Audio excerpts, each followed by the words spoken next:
How's it going? Good.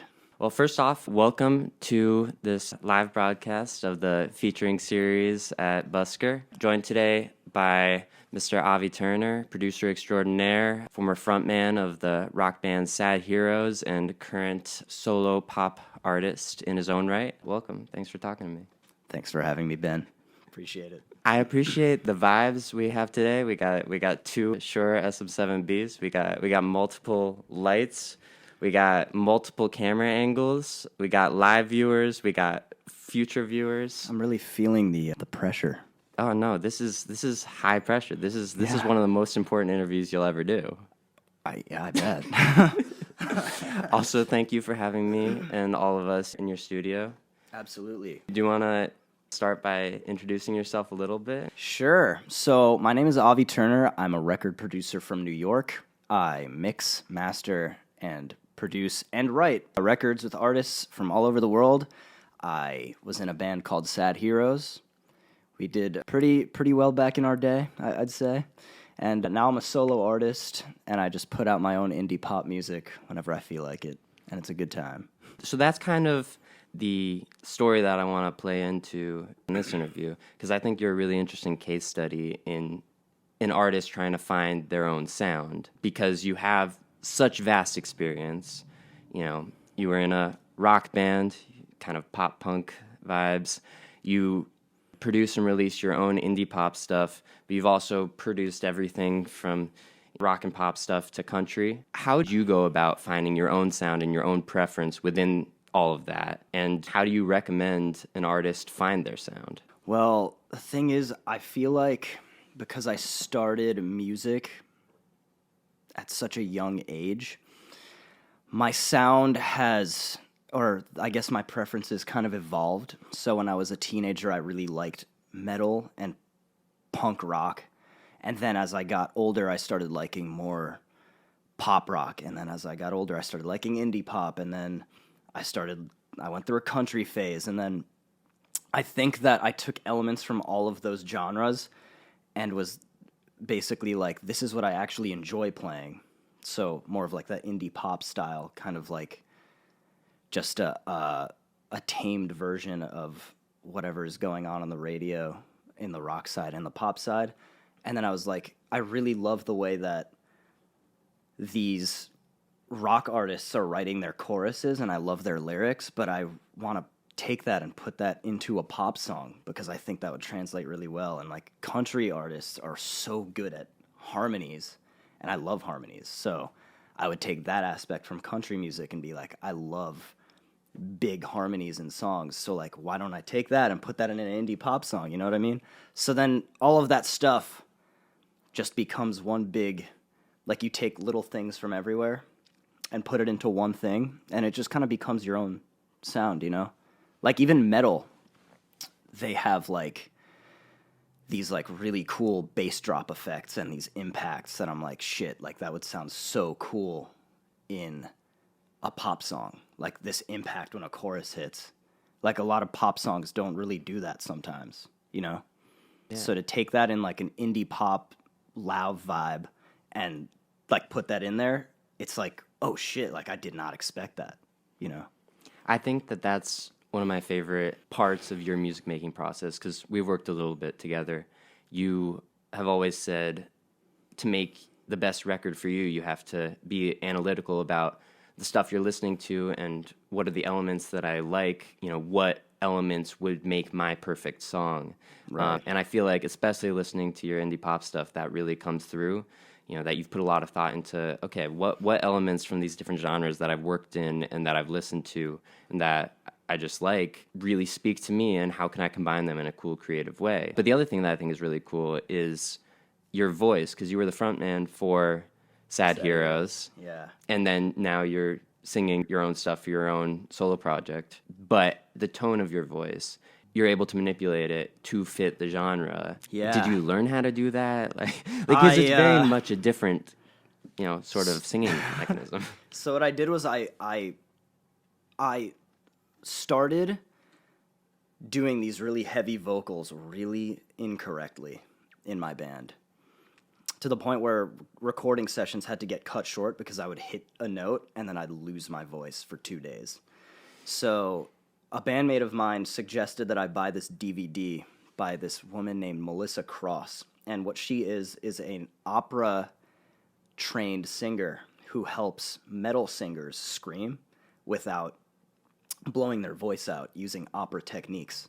So I went and bought her DVD and I watched it, and I basically took a month to train my voice to get aggressive without it coming from my throat.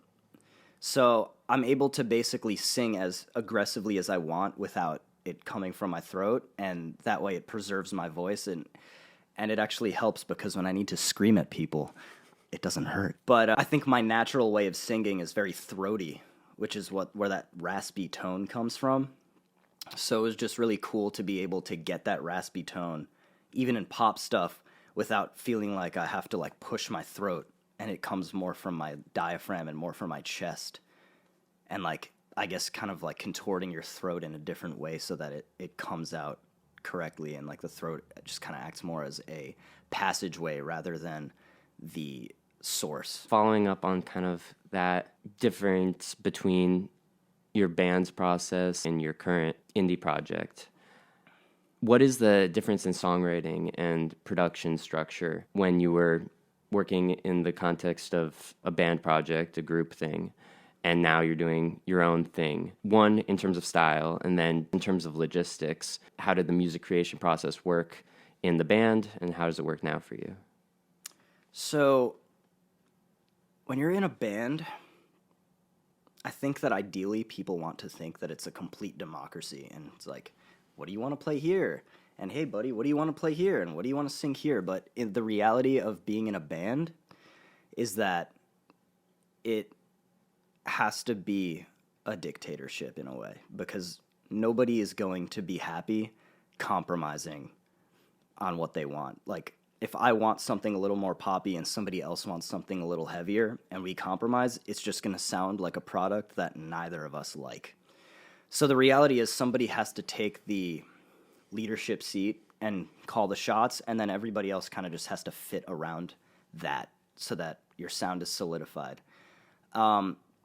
And that is why a lot of bands get into fights and why a lot of bands don't work. It's because a lot of people have conflicting ideas and they don't really want to serve the song. They kind of want to just have it all of their ways, and then they end up compromising, and then they end up with this product that just isn't good. With my solo stuff, I work with 1 or 2 songwriters based in Nashville. Shout out Kiana. And so what I will do is I will completely finish an instrumental, completely done. I will send it to her, and if she likes it, she will send me voice notes of ideas that she has, and then we will build off of that, and then basically have the lyrics written that way, because I think she's a really great lyric writer, like one of the best, honestly, best pop songwriters. So in that sense, I like it better because it's less moving parts. I get to kind of just make my creative choices in the music, and then we get to just collaborate on lyrics, and nobody's really, like, it's my song in the end of the day, so I don't think that anyone else has, like, that authority to just tell me that I have to do something. If she brings something to me and I say I don't like it, we don't use it. Whereas if we're in a band and I say I don't like an idea that 2 people like, it's me against those 2 people, and then it's a battle of persuading people to be on your side. So it definitely gets a little complicated.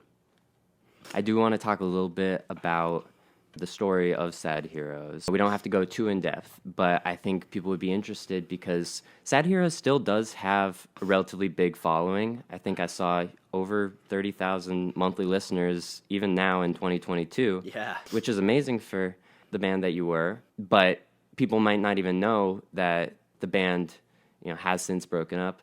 Could you talk a little bit about the formation of the band, what that process was like, and the things that you maybe enjoyed about it too?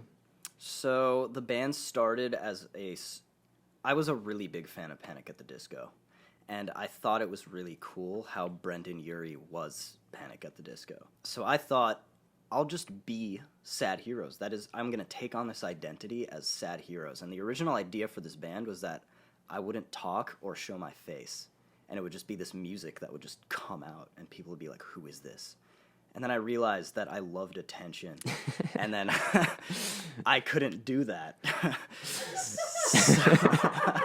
No, I'm dead serious. I mean, I think pop is the right lane for you now. Yeah. So we ended up doing this. We ended up doing. I tried to go that route for a little bit, but Could have done the whole dream thing and do a face reveal at the end. yeah, I could have, but I just don't have the. I need the attention. I need the validation. Are you really a musician if you don't need some validation? Right. Yeah. The age-old question. But so it started off as a one-man project. So the first EP that I did with songs like Ghost of You, Dark Matter, The Parade, all that stuff, I just recorded everything myself. So I did all the guitars, drums, piano, bass. And this was back in 2018? This was back in 2016. Wow. And then I basically sat on this EP for almost a year, and then I released it towards the end of 2017. And so many people were telling me to not put it out because they thought it sounded outdated because it's just like this pop punk thing.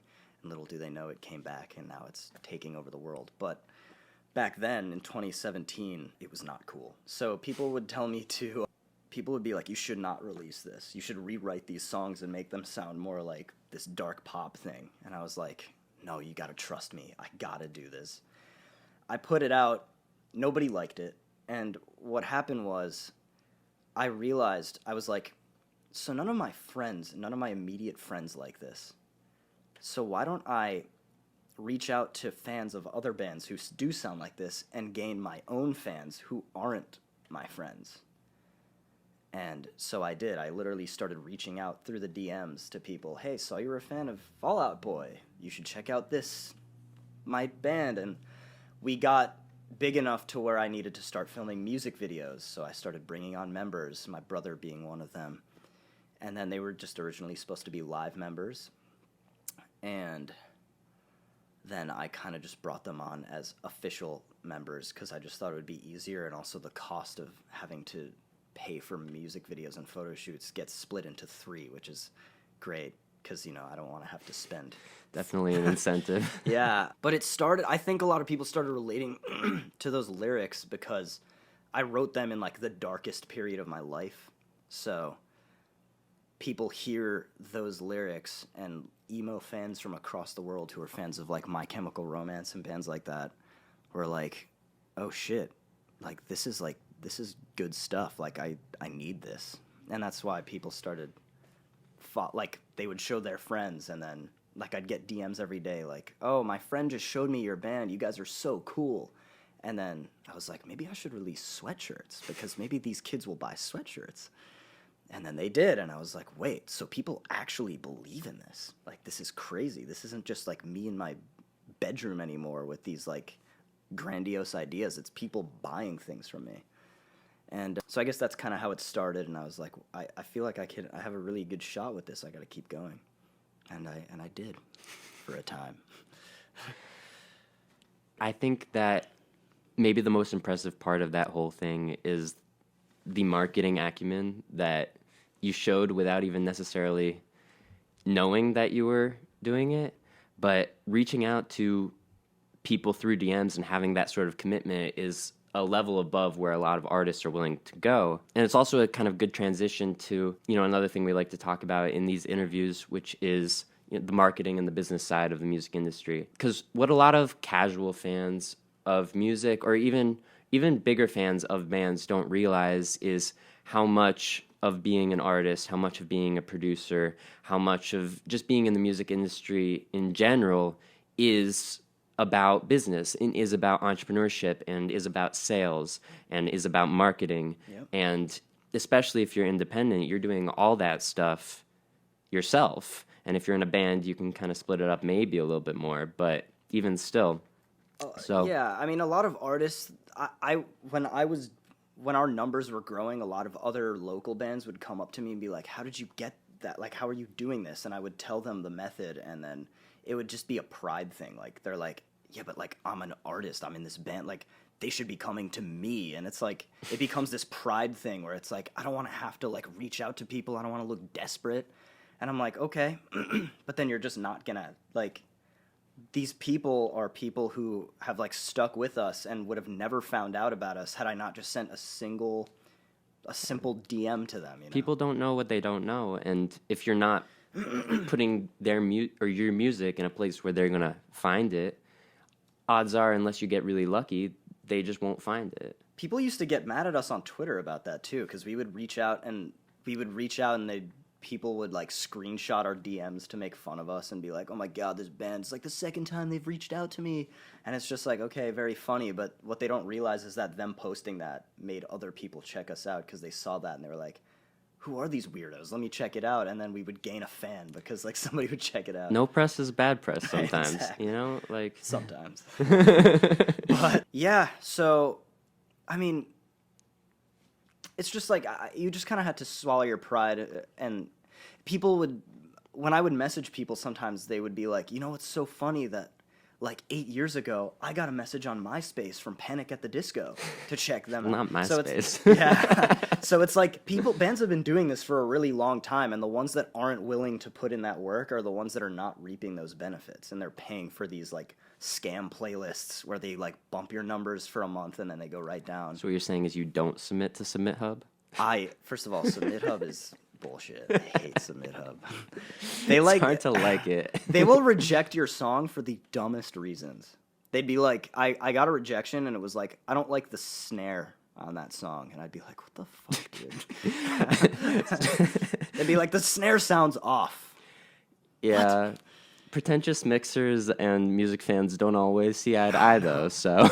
You know, we actually had a merch idea that we wanted to execute before the band got defunct, and it was we wanted to take all of our Submit Hub rejections and put them on a shirt, and just so it'd be like sunny side down, rejected, reason, and then like the curator's reason. It's like snare sounds off, and then it's like this playlist, like all new rock playlist rejected it because vocals are not loud enough, and it's like just like these random things on a t-shirt and fans could buy them. I thought it would be really fun. On your website, you gotta put it in like the referral like quote sections, just Yeah. all the criticism that you get.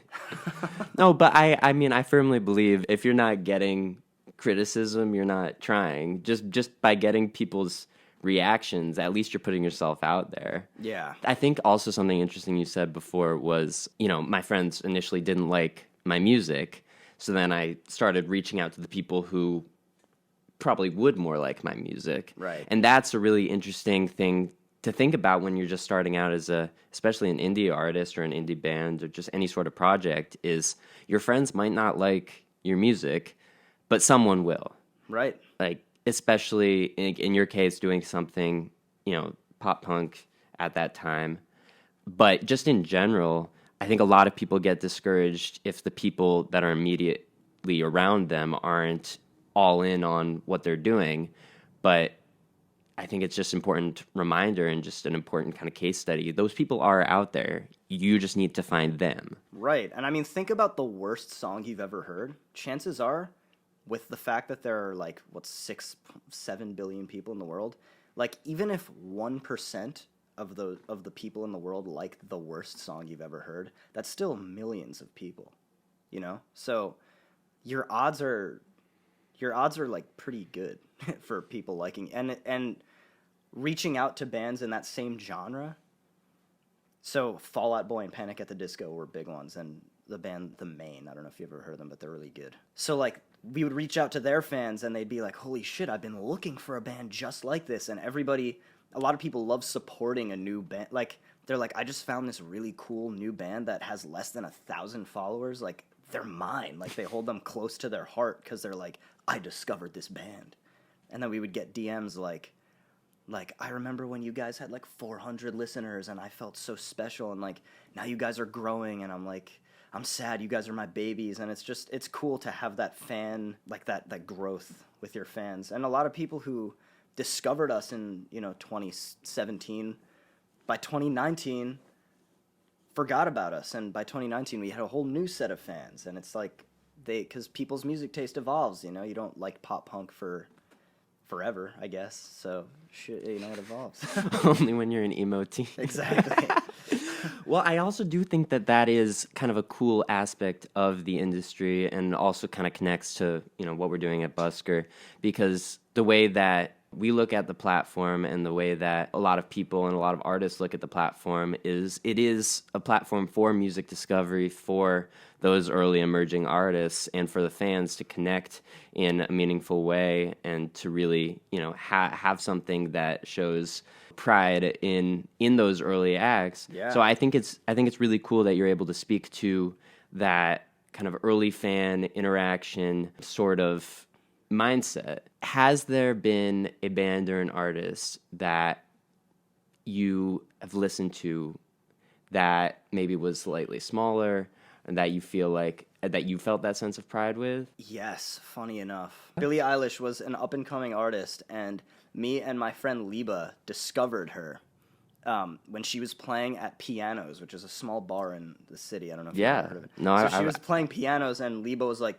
"Do you want to come see this girl Billie Eilish with me? Like, she's so cool." And I was like, oh, whatever. It's just like this new artist that's not. It's like I don't care about these dumb little kids. Like, I want to go see a 16-year-old play piano at a bar. right? It's like and it's like Billie Eilish. And then another one in high school, my friend Aaron was like, "You should come see this new artist Lorde with me." And I was like, "I'll pass, but that's fine." I mean, like whoever it is, I'm sure she's great. He was like seeing her at some little dive bar in the city. And then she becomes this huge thing. So it's not. I don't think I held those artists near and dear to my heart, but I do think that it was cool to see that, you know, they had exceeded my expectations. I mean, the truth is, you never really know. Especially, like, I don't think people looked at Billie Eilish, you know, before maybe like Ocean Eyes, or even after that for a while, and like she is going to be the pinnacle of pop music for at least a few years. Yeah, and it's fun. I think that this instance happened after Ocean Eyes came out. I think that my friend pitched going to the show Because with her. of that song? She was like, she has this song that like blew up on SoundCloud, and the second I hear SoundCloud, I'm like, whatever. Little did I know. Like I distribute my music. I use DistroKid. Yeah, Shout it's out DistroKid. Can we get a sponsor code? Avi Turner 15. Avi Turner 15 to get 15% off at Distro. Don't use that code. Unless DistroKid you're watching. If you use the code AVI20 at DistroKid at checkout, it will say, "Please enter a valid promo code." So go check that out. So to pivot to another question that's kind of related. So Sad Heroes and Avi Turner, have you always been independent? Did you ever look into working with any labels? I know you've had some friends that have been label artists and worked with some label artists as a producer. Kind of just your unabridged, uncensored opinion on labels. We have had several labels reach out to us. We rejected all of them because we basically discussed in our band meetings that having leverage in this game is really important. And when you're a band with 2,000 followers on Instagram and a couple, like 30,000 followers on Spotify, the label has all the leverage. So if they give you a really shitty deal, you don't have leverage. If I was Ariana Grande and a label was like, "We want 90% of your next release," Ariana Grande has the leverage to be like, "No, because I have millions of fans, and if that's not the deal that I want, you're going to appease me, or else no deal." We don't have that option, because if a label says we want an 80-20 split, who is Sad Heroes with 2,000 followers to say, "No, we don't want that. 50-50 or nothing," because they'll be like, "Get the hell out of here." Yeah. So I think it's really important that you sign to a label when you actually have some form of leverage, which is why a lot of TikTok artists and stuff are being signed to labels right now, and they're getting these crazy good deals. It's because they have this giant following now. So if a label is giving them a shit deal, they can just say, "Well, no, I don't want that. I want this instead." But we didn't have that, so we had to reject all of them. A lot of our friends got heavily fucked over by labels. I have friends right now that still owe money to labels.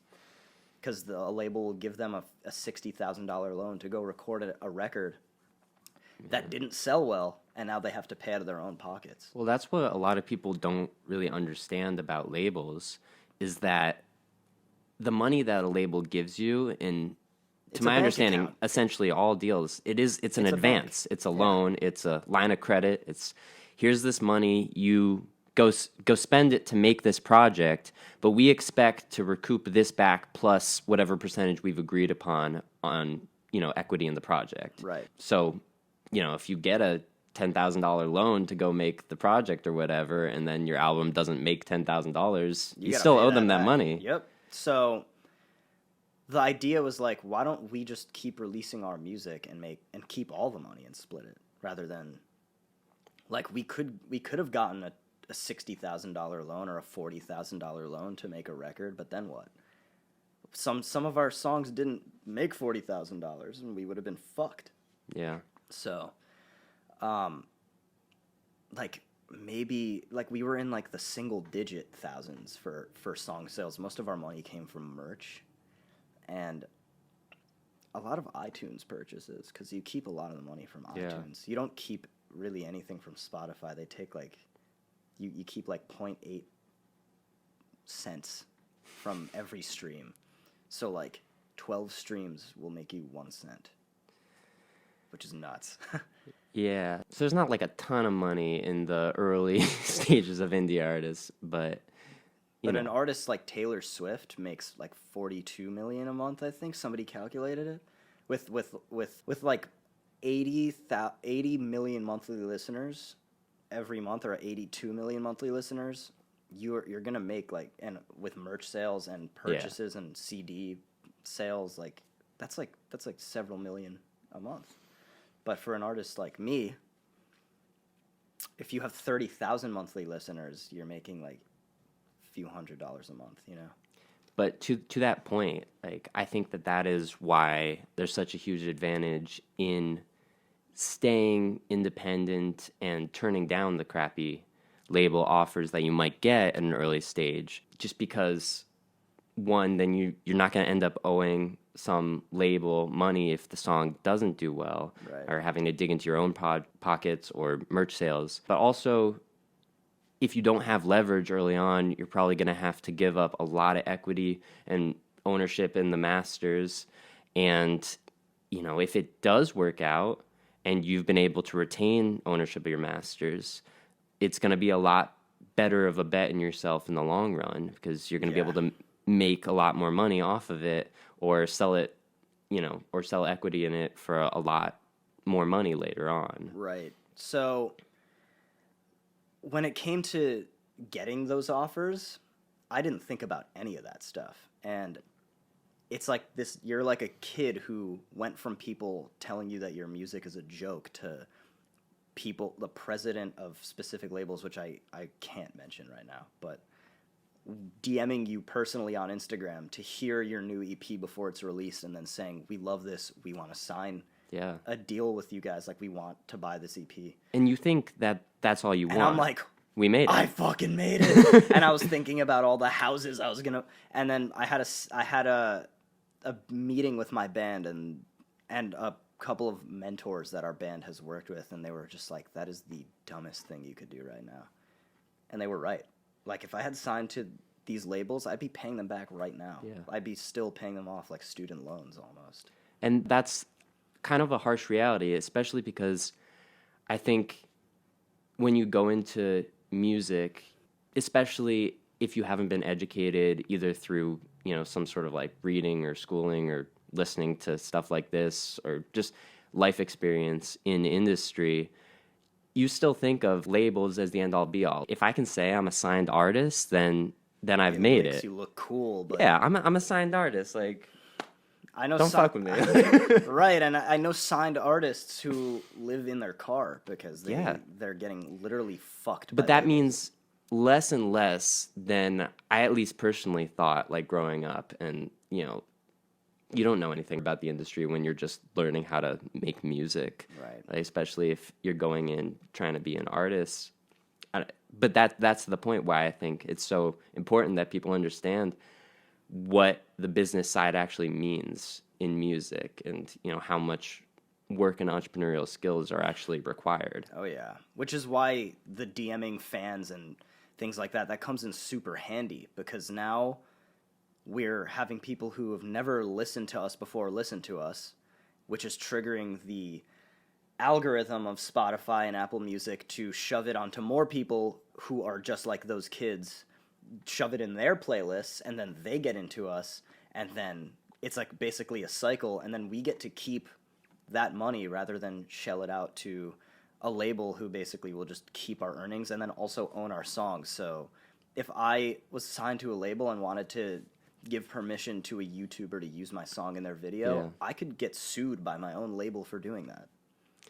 And honestly, that just doesn't sound that much fun for someone else to have the rights to your art, your baby. Like, Exactly. It just doesn't sit right with me. it makes sense. I think for some people, if they're being offered a lot and the money would be valuable in extending their career, Yeah. and giving them more runtime. But yeah, it's just a tough reality. I think that the biggest thing a label does for an artist is get them on good tours with other artists. But you can do that through good management too. That's true. Like if you have good management, I mean, that'll still cost money, but it can provide another outlet without necessarily giving up rights to your masters. Right. So yeah, that's a lot of people did the management thing as well, which worked out for them. We kind of were our own managers. Yeah. So we didn't have to pay anyone to do that stuff, which is great. We just basically, I think that a big thing that a lot of people do is they cut costs, which we did. We cut a lot of costs because we were able to do a lot of things that normally would have to be outsourced, like mixing, mastering, management, all that stuff. I think a lot of all the other young artists who don't have those skills will end up cutting costs by doing those things, and then things will end up not sound like, for example, a music video, right?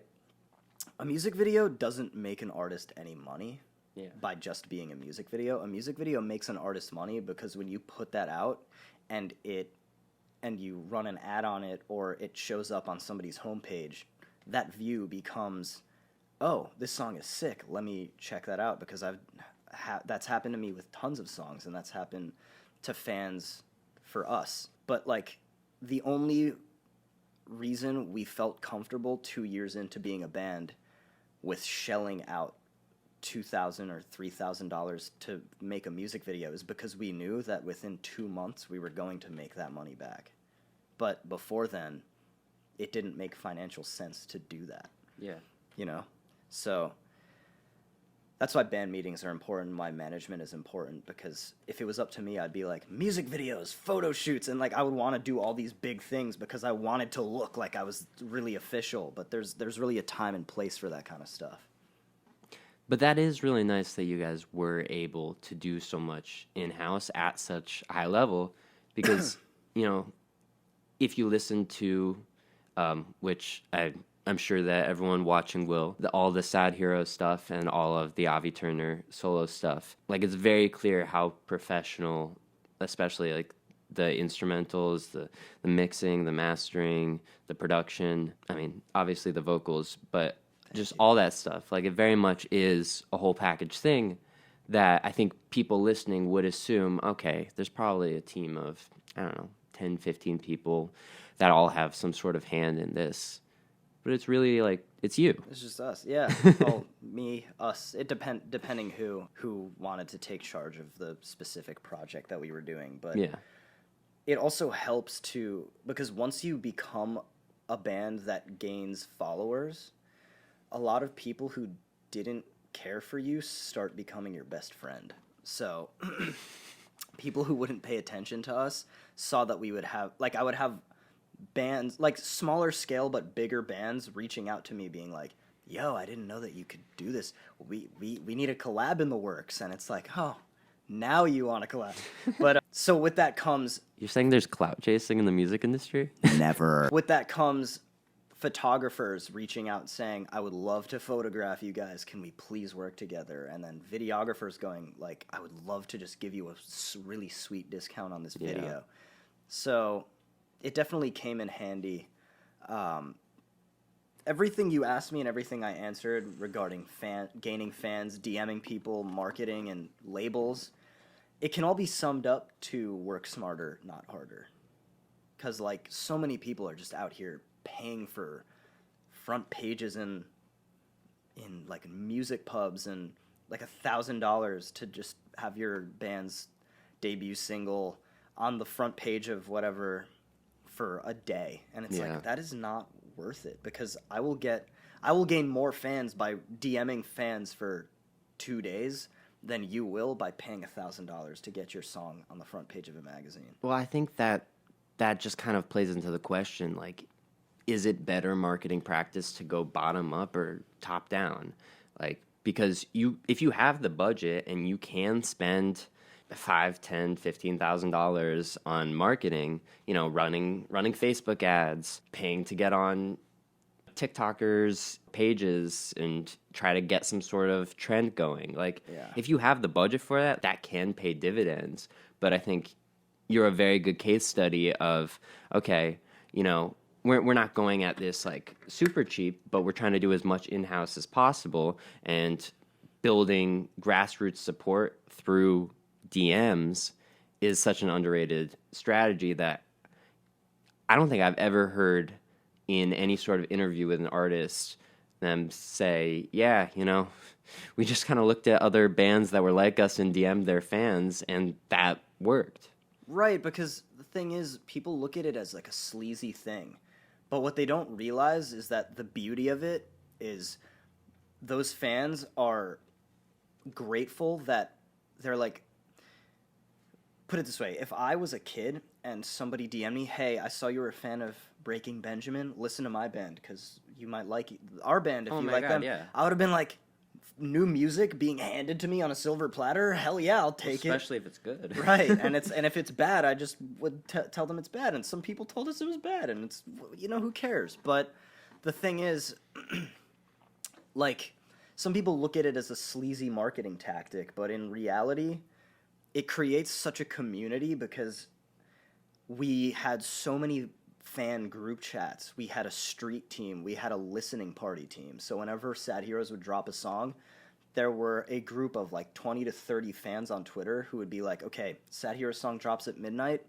Set your Spotify to repeat the song all night while you sleep. Leave the volume on 1 because Spotify doesn't count it as a stream if you mute it. So it's leave your phone in another room, leave the volume on like 1 bump up, and just let it stream all night. And those streams would not only amass us more streams and make us look good, but they would trigger the Spotify algorithm to say, this song is important, let's show more people. Yeah. So doing all of that, like, sleazy stuff, as some people would say, is super helpful because it's like a trickle effect. It's not just people who are random listeners. You're getting people who are like, oh my god, this band reached out to you too? That's how they found me. And we would tweet things like, hey, we want to get to know you guys. Where are you from, and how did you discover us? And then some people will be like, oh, you came up on my Spotify. And some people will be like, you DM'd me like 2 years ago and I discovered you. And then somebody will reply to that comment and be like, oh, no way, that's how I discovered them too. And then those fans would become friends and it built a community. So I think it's definitely like a very underrated way to go about it that a lot of people on surface level will just look at it and be like, that's so skeezy, why would you do that? Well, it's community building at the end of the day. And I think that there's this mantra sometimes with bands that, I mean, you've kind of spoken to this, that we're too good for that, or like we're about the art, or we're about, and like there's a place for being an artist and for having professionalism, but thinking that you're too good to build community and to connect with fans, especially if you are still a lower level up and coming talent, I think that that's just going to set you up to fail. And it's also like, what does that mean? I'm too good for this. It's like, who are you? You're not anybody right now. You're not too good for this. You will be too good for this once you hit your goal, but it's an ego thing. It comes down to an ego thing, and then some people will be like, I'm all about the art. Like, this is an art. Like, I don't want to do this. And it's like, nobody's stopping you from being all about the art. Yeah. Like, go be about the art and don't promo it and just make songs for yourself. Like, that's okay too. Yeah. But you're trying to do this as a career, you got to do it. Well, there's this idea in marketing called the 80-20 rule, which is where, like, if you're looking at, like, social media content, 80% of your content should be not, like, asking the viewer to give you anything. And then 20% of it can be like, oh, I have this new song out. Go stream this song or go buy my merch or something. And I think that sometimes that gets lost if there's that artist that, you know, once in a blue moon will click on to their social medias to be like, hey, new song, check it out. Peace, I'll see you in a couple months. Right. Whereas you guys were doing the work. You were releasing covers and, you know, you had your own drum covers out. You were connecting with fans. You were building community. And really, when it comes down to it, having 1,000 or even less, like really diehard committed fans is going to do way more for you in the long run than 100,000 people that might listen to a song maybe if you drop it. Right, exactly. And even to this day, I have people tagging me in fan art right now to this day, and people messaging the band account, which we don't go on anymore. Like, we'll get message requests that are like, I really miss you guys. And I'm just like, I so badly want to answer those. Yeah. But I'm like, I gotta keep up the thing. Like, the band is dead. We can't answer it. The dead band, the dead emo band. Yeah, like, I feel bad. I'm like, but if I answer this person, then they'll know that they'll think the band's not dead. I can't answer it. Yeah. Well, you know. What are you going to do? Well, you got the new project. You got, you know, production company and, you know, building bigger and better things by the day. Absolutely. Yeah. Thank God. Grateful. Well, on that note, you've released like 5 singles this year alone on Avi Turner, right? One of them is the Foo Fighters cover. Yeah. And then the other 4 are originals. Yeah.